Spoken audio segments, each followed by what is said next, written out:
something that I noted in those last moments that we have at Gateshead, she has a whole other level of that strength, right? Like, because in a very human way that Charlotte Bronte does in this book, you make bold statements, you decide you're going to live your life differently, and then you kind of do, and it's a process, and it evolves. And I think that anybody who's tried to make a really big change in their life can relate to that. Yeah. And I think we see that a lot in Jane in these months at Gateshead.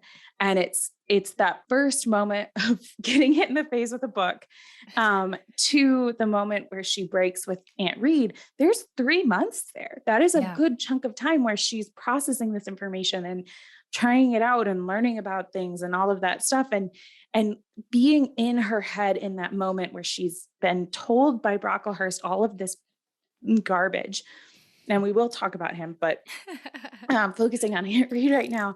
And she's listened to Aunt Reed say all these terrible things, and she's held her tongue, and she's not contradicted her in these moments.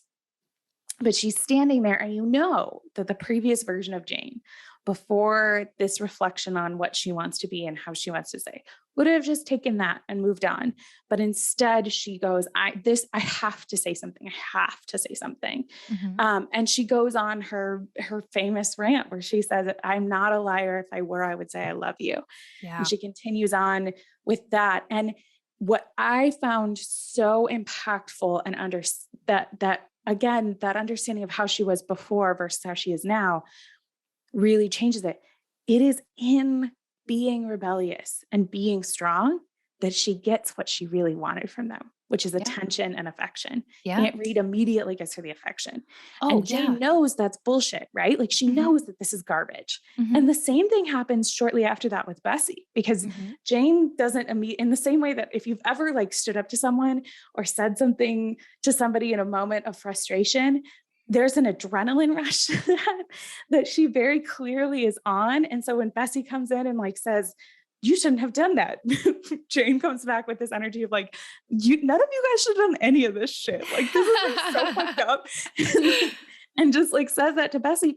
And that's the first moment that we see Bessie coming back at her and talking to Jane back and having this affection back. And it makes you wonder if Jane had been that way the whole time, if she had always been honest and open and had that strength, obviously that's not going to work always. In an abusive situation, the longer she was there, the less likely that was going to continue to work for her. But you see that lesson that she's learning, which is be honest and be strong and stand up for yourself, because being meek and mild and just giving in all the time, it's not going to get you what you want. So say what you mean and say what you want to say and have that strength up front. And maybe you will get what you want and you will get that authentic connection with people. Right. Which, as we know from the movies and shows we've watched, is something that instantly captures Rochester's attention. Like she's very straightforward. She speaks her mind. She's honest. And he's like, whoa, okay, cool.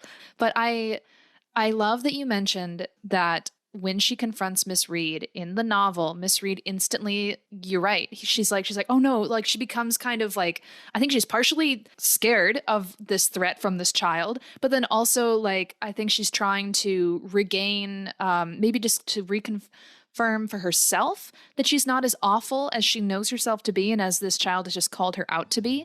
But it's something, again, you're right, I don't think we've seen that level of fear and remorse in her in movies, because typically Aunt Reed will get flustered and be like, get out of my house. And I really thought this was a powerful moment where she starts calling her pet name. She's like, dear sweetie, no, like we liked you. And it's like, yeah, save your lies, it's fine. But I thought that was the power was shifted briefly for Jane. Suddenly she had the control of that moment.